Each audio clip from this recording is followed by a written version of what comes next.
Another really interesting things along these lines is that the Bible repeatedly talks about how anything needs to be validated at the mouth of two or three witnesses. And so one of the things I've come to realize over the decades is that if I find something and I get really excited about it, it looks like it's really solid, and I come up with some interpretation of it, or it becomes something I'm trying to turn into a doctrine I'm going to build my life on. Well, the problem is, how can I be sure that I'm properly on track? Well, we're going to talk about that today, about how to always stay stable.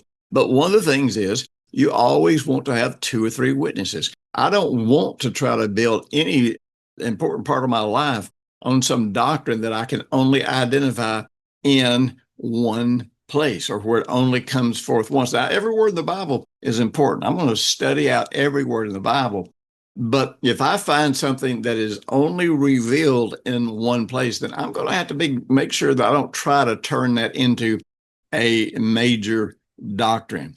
You know, we talked about earlier in this series, we talked about the whole counsel of God.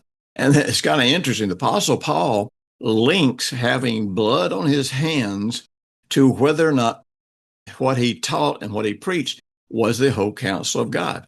So there's a lot of subjects that you'll find some things you like, some things you don't like about that subject. You'll find some things that you understand, some things that you don't understand. But one of the things you can never do is you can never leave out parts of the truth to make that truth fit your narrative, because then it's no longer truth, because it's no longer reality.